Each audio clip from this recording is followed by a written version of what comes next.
Certains esprits sont fermés et que les gens ont du mal à accepter la différence. Quand on était avec Jixel au studio et on a eu une inspi et ça s'est fait comme ça, j'ai posé sur un son. C'est vrai que quand j'étais très jeune et jusqu'à maintenant, quand on me voit, on m'appelle Kalash criminel. Nous sommes tous les deux albinos, oui, mais certes, nous ne sommes pas capables des mêmes choses. Je ne me vois pas me fermer à faire ci, à faire ça, à jouer un rôle de malade sur un lit d'hôpital, à être méchant, à être docteur. Je ne veux pas me fermer, je sais que je suis capable de tout faire. Bonjour et bienvenue dans votre émission Divan Indigo qui vous emmène dans l'intimité de celles et ceux qui font rayonner l'outre-mer. N'oubliez pas de vous abonner pour ne rien rater. Aujourd'hui, notre invité bouscule nos certitudes sur les standards de beauté. Il se voit sur toutes les affiches et surtout sur vos écrans. Son humour ne le quitte jamais. Bonjour Jérémy Manlius. Bonjour, madame. Alors, vous êtes le personnage principal d'un court-métrage aux multiples versions, rediffusé au cinéma il y a quelques semaines. Ce film s'appelle Tiboug. Il est réalisé par Stanley Durimel, plus connu sous le nom de Monsieur Stan. Qu'avez-vous ressenti la première fois que vous êtes vu en grand écran au cinéma? Alors, pour moi, ça a été une expérience à vivre, c'est-à-dire se voir autrement que dans son propre corps, voir un projet se concrétiser dont on avait entendu parler, se matérialiser au cinéma, c'était quelque chose incroyable à vivre. C'était exceptionnel. J'ai beaucoup apprécié l'expérience de me voir, voir le jeu d'acteur, parce qu'on voit les différentes scènes, comment elles sont tournées, mais le rendu final, on ne sait pas vraiment comment ça va rendre, qu'est-ce que ça va donner. Donc j'ai été heureux de voir comment ça a été monté et franchement, j'ai apprécié le moment. Vous aviez 17 ans quand le court-métrage est sorti. Dans Tiboug, alors, on rappelle un peu, on donne quelques éléments de l'histoire. Vous êtes un élève sans histoire qui un jour fait une mauvaise rencontre et tombe dans un engrenage. Comment avez-vous été repéré par le réalisateur, donc Monsieur Stan? Alors, ça date de l'époque où j'étais en terminale, comme vous dites, j'avais 17 ans. Et j'étais en train de faire une vidéo, j'ai fait une vidéo où j'étais vêtu de rose et je chantais d'une certaine manière. Et c'est-à-dire que la vidéo a tellement fait le tour qu'il m'a repéré, il m'a pris pour moi, mon personnage, et pour ma spécificité, ma couleur d'ailleurs. Et c'est une des choses qui a fait qu'il m'a repéré. C'était moi en fait qu'il voulait. Et une fois qu'il vous a choisi, est-ce que vous avez pris des cours de cinéma ou est-ce que vous avez appris au fil du projet? Alors, la comédie, le cinéma en général, faire rire, fédérer de l'humour, ça vient de moi, c'est naturel chez moi de base en général. Mais il faut dire aussi que lors du court-métrage, je n'ai pas eu à faire rire. Le personnage que j'ai incarné n'était pas drôle. Même s'il y avait un jeu d'acteur derrière, je n'ai pas eu à faire du monde. Qu'est-ce qui était le plus difficile alors, justement, quand on a l'habitude de faire rire et là, il faut se montrer sérieux? Euh, en vrai, le plus difficile, et c'était facile, je dirais, c'était apprendre le texte, apprendre les coupures, générer des émotions à travers son visage, euh, autour de nous, respecter les attentes du réalisateur surtout, ouais, je dirais, respecter les attentes du réalisateur. L'émotion faciale que moi, je dégageais, ce n'était peut-être pas ce qu'il voulait. Donc, c'était, ouais, dégager quelque chose par rapport à ça et par rapport aux attentes du réalisateur. Alors, vous êtes connu pour vos vidéos humoristiques. Le réalisateur est connu pour son humour. Comment on arrive à rester sérieux sur un tournage? C'est vrai qu'il y avait tout le temps des blancs qui partaient à droite, à gauche, mais quand on est présent pour un objectif certain avec un temps restreint, je dirais, le sérieux prend le dessus. On n'a pas l'humour à sa place, mais que très peu. Surtout en tant que réalisateur, vous devez imaginer, il était stressé par différentes personnes qui ne pouvaient venir, qui étaient disponibles à certains créneaux, donc c'était très sérieux sur le tournage, oui. Centré sur l'attention, sur le film et ce qu'on devait faire, ce qu'on devait réaliser. L'industrie du cinéma met en avant souvent les personnes atteintes d'albinisme comme vous dans des rôles de démons ou de méchants. C'est le cas de Roux, réalisé par Willem, sorti aussi il y a quelques semaines, où on peut voir l'acteur Hassan Koné de 28 ans au milieu d'autres méchants. Est-ce que vous, vous êtes attiré par un rôle de méchant? Euh, Selon moi, je suis plus quelqu'un qui ferait rire, qui saurait être drôle ou etc. Mais Un rôle de méchant, je ne suis fermé à rien du tout. C'est-à-dire que je ne me vois pas me fermer à faire ci, à faire ça, à jouer un rôle de malade sur un lit d'hôpital, à être méchant, à être docteur. Je ne veux pas me fermer, je sais que je suis capable de tout faire. Je sais générer un faux semblant que vous ne saurez pas voir chez moi que c'est un jeu d'acteur. C'est-à-dire que rien n'est compliqué quand vous savez jouer. Voilà, c'est ce que je dirais. Et qui vous inspire justement dans ce jeu d'acteur Je n'ai Quels pas, sont vos modèles? je n'ai pas de modèle d'inspiration, hein. Peut-être que c'est mon cerveau, à force de regarder des films qui inconsciemment s'inspirent de personnes, mais je dirais je n'ai pas de personne ou d'idole en tête qui me viendrait comme ça. C'est quelque chose qui est vraiment ancré en moi. J'ai l'habitude de faire rire sans le vouloir. Je suis quelqu'un de calme à la base. Cependant, j'aime bien voir la réaction de certaines personnes quand on réagit de certaines manières. Du coup, c'est un petit peu une expérimentation que je fais dans la vie de tous les jours quand j'agis avec certaines personnes. Alors, on sent, on entend votre ambition, vous parlez de jouer dans plusieurs films.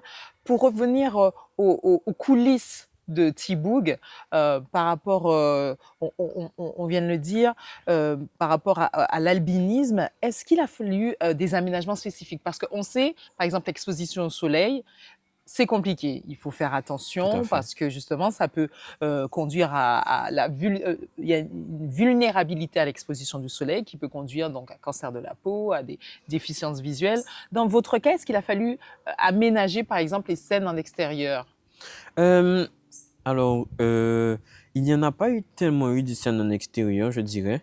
Ou du moins, elles ont été très courtes ou elles ont été réalisées en fin de journée, mais ça n'a pas été fait spécialement par rapport à ma couleur de peau, mon albinisme. Non, on a tourné, ça a été vite. C'est-à-dire que la seule scène qu'on a fait en extérieur, elle s'est réalisée vers 17 heures. Donc, on n'a pas eu de soucis à ce niveau-là. Vous serez capable de pouvoir jouer n'importe quel rôle? Euh, il faut être conscient de ses capacités et savoir dire non quand on n'est pas capable. Si je vois, quand on me transmet un scénario que je ne saurais pas le faire, j'essaierai. Si je ne peux vraiment pas, je ne peux vraiment pas. Mais je ne me ferme à rien, bien sûr. En tout cas, vous êtes un visage qu'on n'oublie pas. Bien sûr. À quel âge avez-vous eu conscience de votre différence par rapport aux copains du même âge? Dès la primaire, hein, je ressentais cette différence. On me la faisait ressentir, mes camarades autour de moi me faisaient ressentir que je n'étais pas comme eux.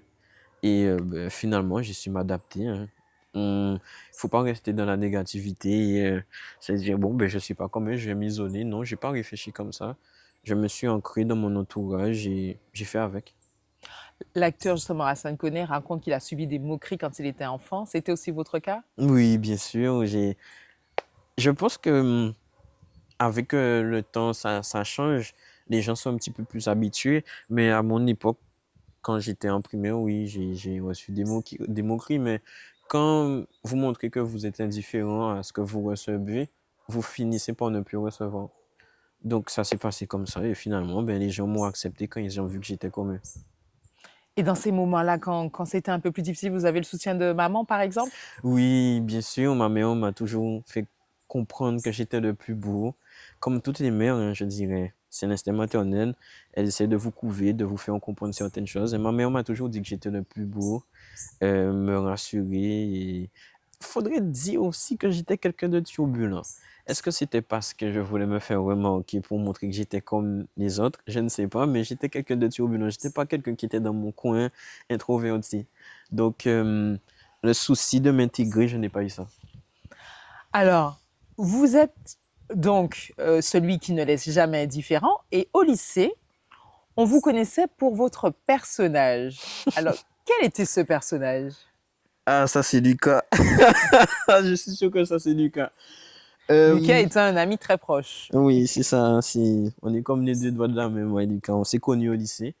Et mon personnage, c'est-à-dire, comment dire, je sais pas exactement ce qu'il vous a expliqué, mais j'étais quelqu'un de drôle qui aimait faire rire. Vraiment, comme toujours en fin de compte. J'étais pas le clown de la classe. Mais je ne saurais pas comment expliquer. En fait, quand vous êtes à l'intérieur de vous-même, vous ne voyez pas comment les gens autour de vous vous voient.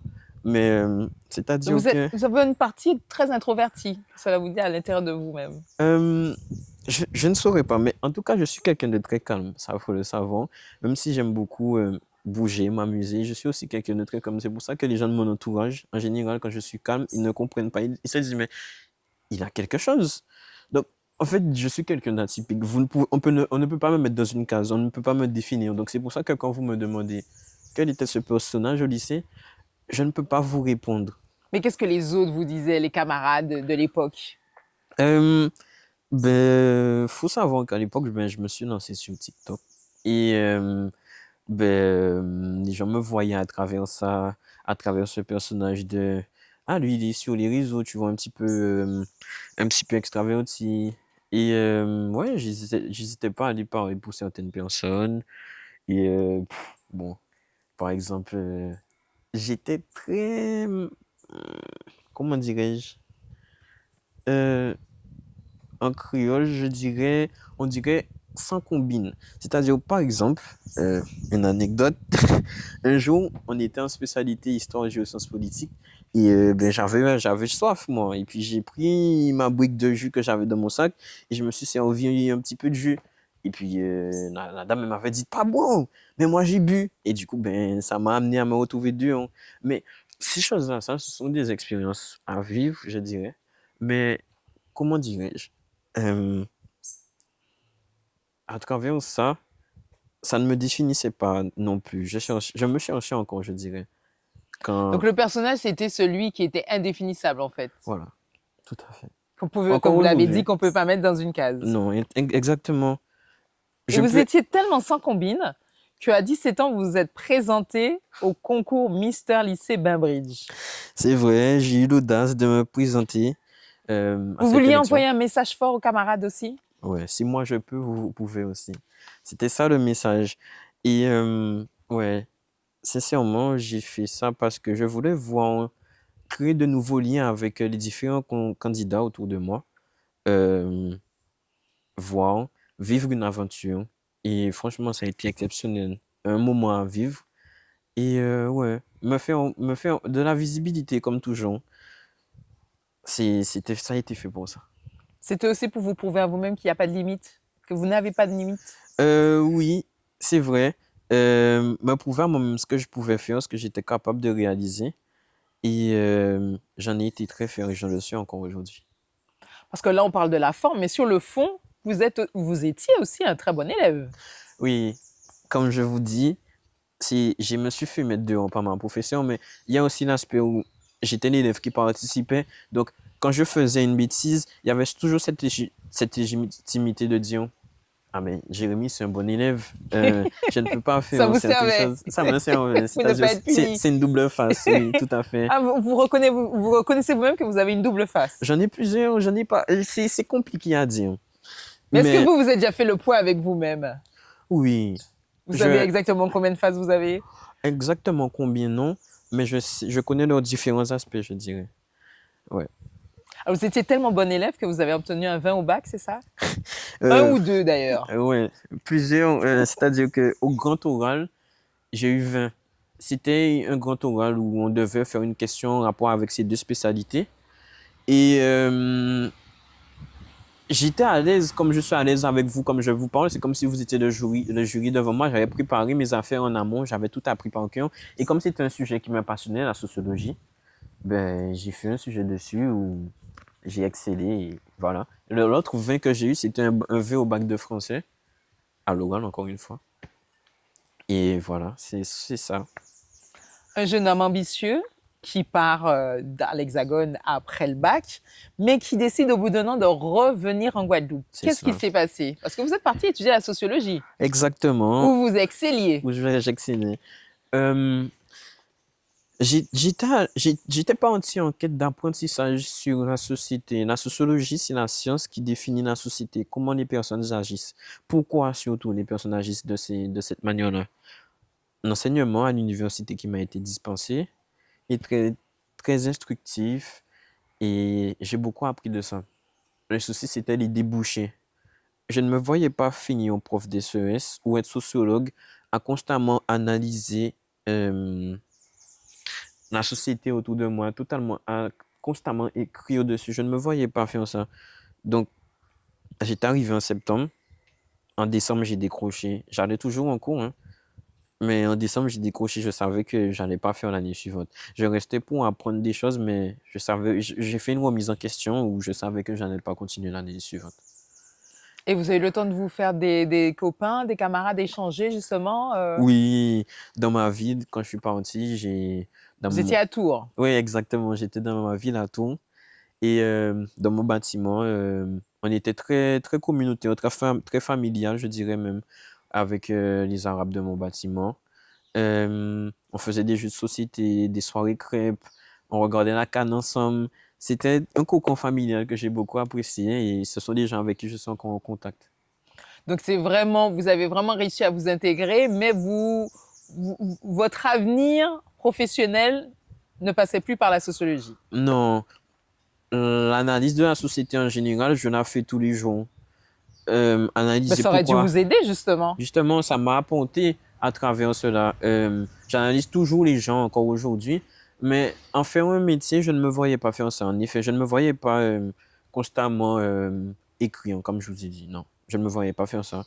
Donc, Donc vous êtes revenu sur votre hymne natal, exactement. qui nourrit vos ambitions. Parlons déjà de la musique. Mettre Jixel au piano et Jérémy à la guitare, on obtient quoi?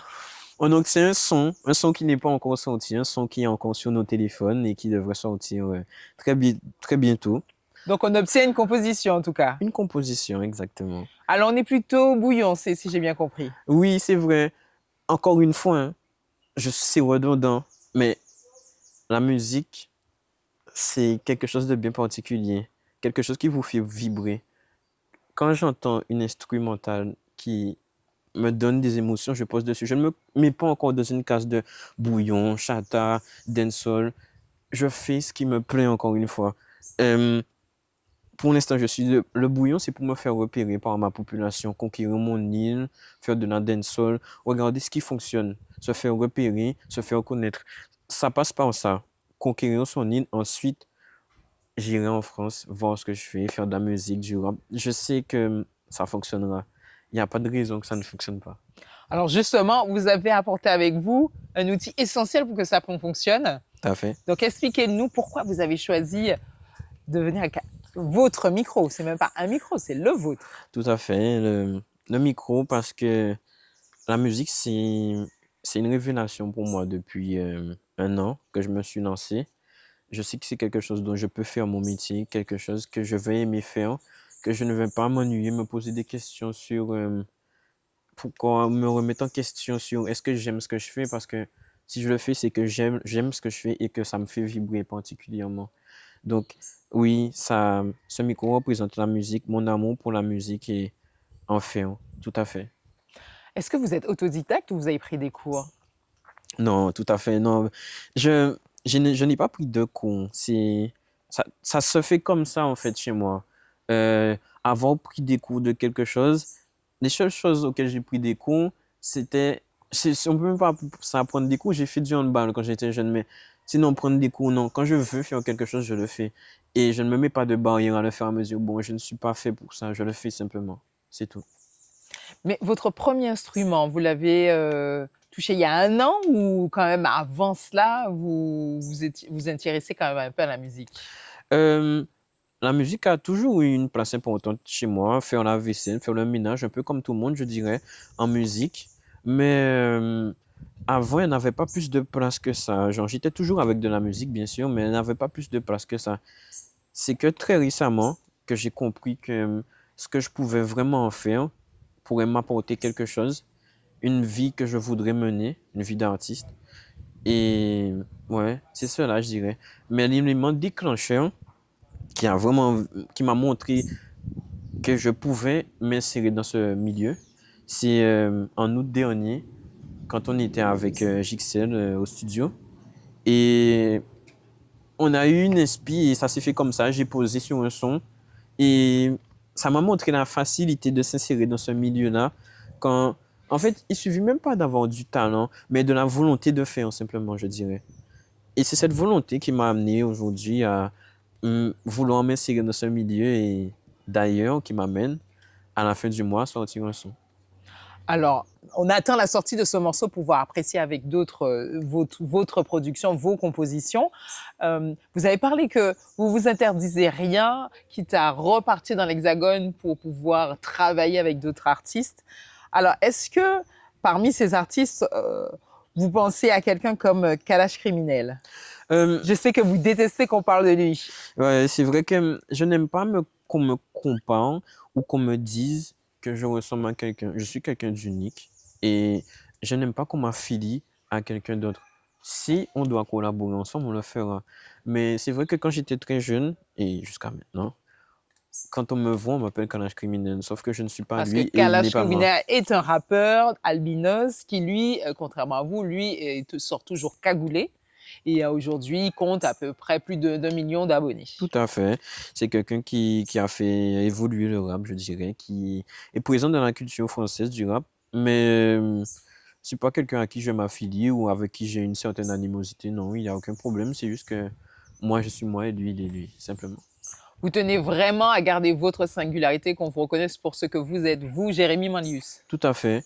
Euh, Chaque personne est différente, je dirais. Même si on a la même couleur de peau, euh, nous sommes tous les deux albinos, oui, mais certes, nous ne sommes pas capables des mêmes choses.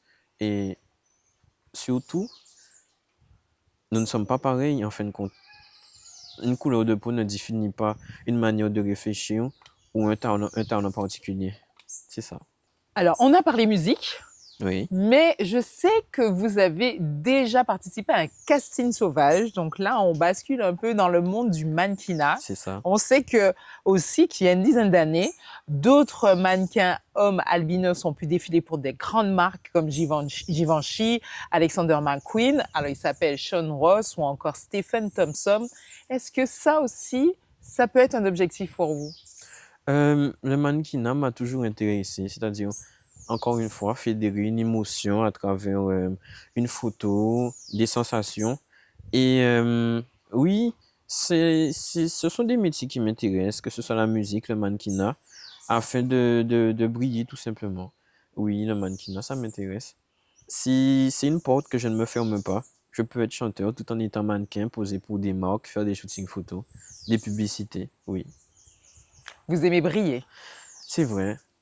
Euh, Être sur le devant de la scène, pas me faire voir, donner quelque chose au public, à la société, à la population, transmettre quelque chose, oui. Je dirais c'est moi, c'est tout moi. Ça, c'est quelque chose que vous avez compris ces dernières années ou vous pensez que dès petit, vous aviez déjà cette envie de donner, d'aller vers les autres et leur donner quelque chose? C'est venu ces dernières années parce que quand j'étais petit, euh, je n'étais pas, je ne réfléchissais pas encore de cette manière-là. J'étais plus quelqu'un, bon, comme je vous ai dit, j'ai reçu des moqueries quand j'étais en primaire et je dirais que c'était vraiment dans mes années lycée que j'ai commencé à réfléchir, à me rendre compte de ce qui était autour de moi, de prendre conscience des choses, je dirais. Et oui, c'est vrai, quand j'étais petit, j'étais pas introverti, mais je ne pensais pas comme ça. Non, En tout cas, aujourd'hui, vous avez, on l'a entendu, de nombreux projets. On n'a pas encore parlé de la création de contenu. c'est vrai. Vous avez de nouvelles vidéos que vous comptez partager avec tout le monde? Euh, Dans la création de contenu, à part partager ma musique et la faire évoluer sur TikTok, je ne compte humoristiquement, peut-être quand je serai bien ancré dans la musique, oui, je compte recommencer les vidéos drôles, mais pour l'instant, je compte me concentrer sur le partage de ma musique à travers les réseaux sociaux. Et cette part d'humour, elle est toujours en moi, donc je ne pourrais pas la faire disparaître. Au bout d'un moment, elle ressortira sur les réseaux, c'est sûr. En tout cas, vous connaissez quelques ficelles pour le succès parce qu'on a pu vous voir il y a quelques semaines Tout à fait. lancer un défi au youtubeur américain iShowSpeed aux 50 millions d'abonnés. Lors de sa tournée caribéenne, il a fait une escale en Guadeloupe. Et là, il s'est retrouvé face à Hussein Jérémy. C'est ça. Mais C'était un plan à élaborer dans sa tête. Être intelligent, tu sais qu'il arrive, Je savais qu'il arrivait. Ça, tout s'est fait au jour le jour, hein. Je savais qu'il arrivait. J'ai appelé un collègue à moi. Je lui ai dit, bon, on fait quoi? Tu viens me chercher, on y va. Et lui, il suivait vraiment le direct et tout. Et puis, il m'a dit, bon, je viens te chercher. Dans ma tête, il fallait réfléchir intelligemment. Je savais que lui, son idole, c'était Ronaldo. Et pour me faire remarquer, j'ai pris un maillot de foot floqué Messi. Et je me suis rendu avec le bon timing. J'étais juste derrière lui au KFC. Quand il descend du KFC, je suis encore dans l'aventure, on est dans les embouteillages comme ça. Je descends et tout. Bon, il est à l'intérieur, les portes sont barricadées, c'est géré par les vigiles. On ne peut pas entrer. Soudainement, je vois un gars de sa sécurité qui sort et me dit, toi, tu rentres. Je dis, ah ouais, moi, je rentre. Ok. Donc, j'avais déjà je suis un petit peu bilingue, donc je parle un petit peu espagnol, un petit peu anglais. J'avais déjà élaboré, si au cas où je devais lui parler, j'avais déjà tout dit. Que c'était une course qu'on allait faire et que j'allais lui donner un défi. Et quand je rentre dans le McDo, ben, tout s'est fait très vite. Je m'en suis pas rendu compte. J'ai pas eu le temps de réfléchir. J'ai agi, je lui ai dit, bon, on fait une course et ça s'est fait. Simplement. On a l'impression au contraire que c'était même préparé. Donc. Ouais, vraiment, comme je vous ai dit, c'était préparé par rapport au discours d'anglais que j'allais lancer. Ça a été fait naturellement. Et bon, pour moi, bon, il court vite, c'est quelqu'un de connu pour ça, mais je connais mes capacités aussi, je sais que je cours vite. Peut-être qu'autrement dit, s'il n'avait pas sa caméra en main, j'aurais perdu. Cependant, ce qui a été la réalité du moment, c'est que j'ai gagné.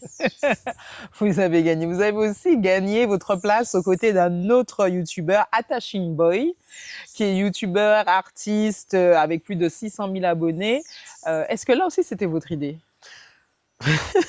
Ça s'est fait anodinement. Ça s'est fait il y a 2 ans. J'ai pris une vidéo que j'avais tournée durant les grandes vacances. Et à ce moment-là, on était en septembre, peut-être le 12 septembre, juste après mon anniversaire. Et j'étais à la recherche de nouveaux contenus à faire. Puis je suis tombé sur une vidéo quelconque de lui où on voit qu'il a une petite barbichette et qu'on a un petit peu près la même coupe, cheveux courts. Et je me suis dit, tiens, il y a une petite ressemblance, même si elle est que légère. Je peux en faire quelque chose. Donc j'ai fait une petite vidéo et la vidéo a explosé. Je ne m'attendais pas à cet éclat. Et finalement, ben, la vidéo a explosé. C'était incroyable. La suite, il m'a contacté, il a repris la vidéo et ça a fait encore plus de vues. Et jusqu'à maintenant, ben, quand on me voit, je suis connu pour ça, Attaching Boy. Maintenant, c'est Speed, Attaching Boy. Et ouais, c'est ça. Est-ce que l'objectif, c'est de leur ressembler? Non, je ne compte pas ressembler à ces personnes, c'est-à-dire que je suis un personnage moi-même à part entière. Ce sont des personnages avec une énergie en général match, une énergie solaire, mais le ressembler, non, absolument pas. Je déteste encore une fois qu'on m'affilie à des gens, je n'aime vraiment pas ça. Et le ressembler n'est pas un objectif. Je suis moi et ils sont eux. On doit m'aimer pour moi et pas parce que j'ai été vu à travers ça ou ça. Ça aura juste permis de me faire connaître et de faciliter mon avancement et mes contacts pour la suite, simplement. Alors la suite, on l'attend. Il va falloir être patient. Il y a déjà ce premier rendez-vous à la fin du mois. Tout à fait. En tout cas, nous arrivons à la dernière partie de cette émission appelée Sur le divan. Et maintenant, c'est 10 questions. Il faut répondre en 50 secondes à chacune des 10 questions. Pas de souci. Donc c'est très court. Voilà, vous êtes prêts? Prêt, comme d'hab. Hussein Jérémy est-il prêt? Allons-y donc gaiement. Première question. Quel sera votre prochain tatouage? Je pense faire peut-être, déjà le tatouage sera situé ici, je pense faire des cartes d'un jeu de cartes normal, représentant le fait que j'ai toutes les cartes en main et la possibilité de manifester ma réalité autour de moi. Donc, ce sera comme pour les tatouages que vous avez déjà, qui est notamment le 6-9 qui rappelle notamment votre date de naissance. Tout à fait, ma date de naissance, mon chiffre préféré, ce qui m'entoure en général, le bien et le mal, l'équilibre. Je vous souhaite de trouver cet équilibre. Question 2. Qu'avez-vous envie de dire à la femme de vos rêves? Elle m'écoute, vous pensez? Oui. D'accord. Je m'appelle Jérémy, je suis ambitieux, je suis un bel homme. Euh, Si tu ne viens pas me voir, tu rates ta vie, simplement. Je te fais de gros bisous. Je, je sais qu'elle a entendu. Je pense qu'elle a entendu. Beaucoup de vos vidéos, justement, abordent la relation amoureuse. Est-ce que vous avez déjà été amoureux? Oui, c'était une époque. Ce fut une époque. Et ça a été une seule fois, mais sinon, plus rien depuis. La femme des rêves, de vos rêves arrive. Sûrement, je t'attends. Alors, dans certains pays, en particulier en Afrique subsaharienne, les personnes atteintes d'albinisme peuvent être victimes de stigmatisation et même de violence. Chaque année, il y a une journée de sensibilisation à l'albinisme, célébrée en particulier le 13 juin.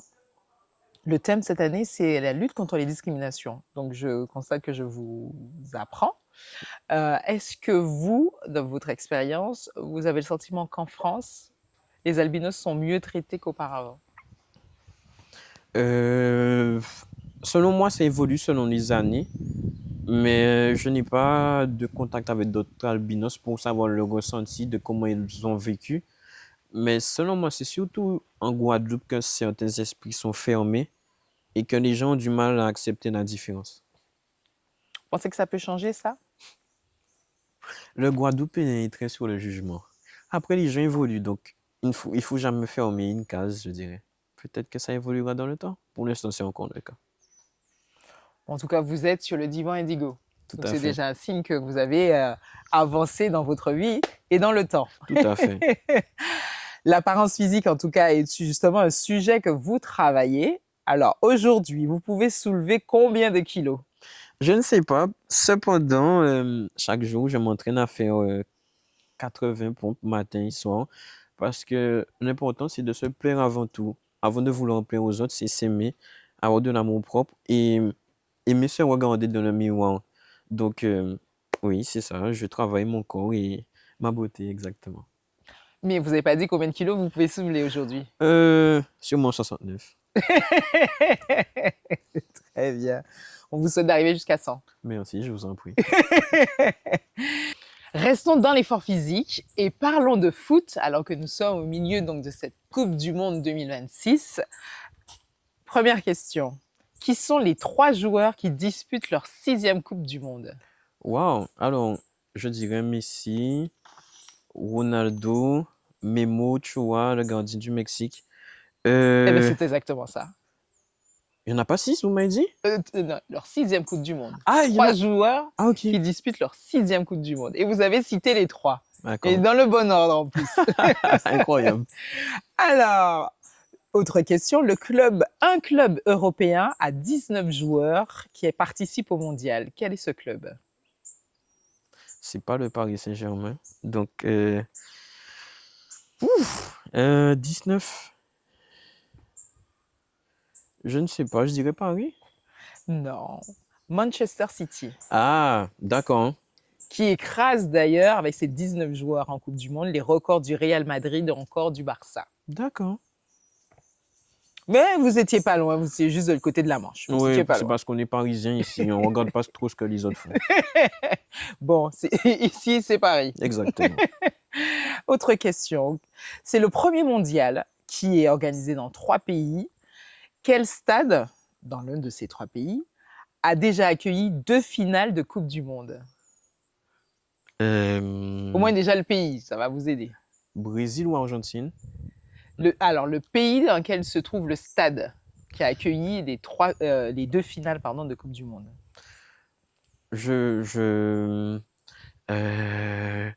J'en ai aucune idée. Je dirais. Bon, je vais vous aider. Dites-moi. Alors, c'est le stade Aztec au Mexique, D'accord. qui est le stade dans lequel Maradona a eu ce geste Ah, connu comme la mano de Dios. la main de Dieu, tout à Voilà, fait. Ok. c'était donc au stade Aztec au Mexique, D'accord. qui a donc accueilli la première cérémonie d'ouverture du mondial aussi. D'accord. Voilà. Alors, on s'approche de la fin. Attention, il faut rester concentré. Oui. Combien de joueurs évoluant dans les championnats français participent à la Coupe du Monde? Et là, je vais vous aider. Est-ce qu'il y a plus de 40 joueurs, plus de 60 joueurs ou plus de 80 joueurs Qui participe dans les championnats européens? dans les championnats français? Un championnat français. Je dirais qu'il y en a plus de 40. Vous êtes loin du compte. Ah, wow! Il y a Dites-moi tout. 88 joueurs. Il y a 88 joueurs évoluant dans les championnats français qui participent à la Coupe du Monde. D'accord. D'accord, je n'étais pas au courant. C'est pour dire le niveau du championnat français. Ouais, la Ligue 1, c'est pas juste une ligue comme on dirait, une Farmer League. Donc, ok. Je savais pas, merci. Ben écoutez, dernière question. Oui. J'espère un peu plus facile. Combien de chansons sont enregistrées sur l'album officiel de la FIFA? Je dirais soit 10, soit 12. Un petit peu plus. Ah! Je vous laisse me faire une nouvelle proposition. 18? Ah bah voilà. Comme quoi, toujours laisser sa chance au succès. Tout à fait. Et dans les 18 titres, vous le savez certainement, Aisha Speed, dont on vous a parlé, Ouais. a sa chanson qui a donc intégré cette liste. Son titre Champion a déjà été vu plus de 30 millions de fois. Dans les 18 titres, il y a aussi Shakira et Burna Boy. Il y a aussi Shenseea avec Daddy Yankee. Ce sera donc là aussi une bataille. Qui Tout à fait. qui sera le premier en termes de vues? Quel est votre pronostic justement? Qui gagnera ce mondial de la chanson? Mondial de la chanson, je dirais, Speed est déjà bien parti avec ses 30 millions, mais c'est pas, même si il s'attelle à différents niveaux, c'est pas vraiment un chanteur. Donc, Shakira a de bonnes chances de finir au premier et Future aussi. Oui, vous avez raison. Donc oui, Future aussi a un morceau dans les 18 titres de l'album officiel. Tout à fait. Bon, en tout cas, merci d'avoir répondu aux questions de Divin Indigo. Merci d'avoir partagé votre intimité. Et vous, on se retrouve très vite. N'oubliez pas de vous abonner sur les réseaux sociaux pour ne pas rater la prochaine émission. À très vite. Bye.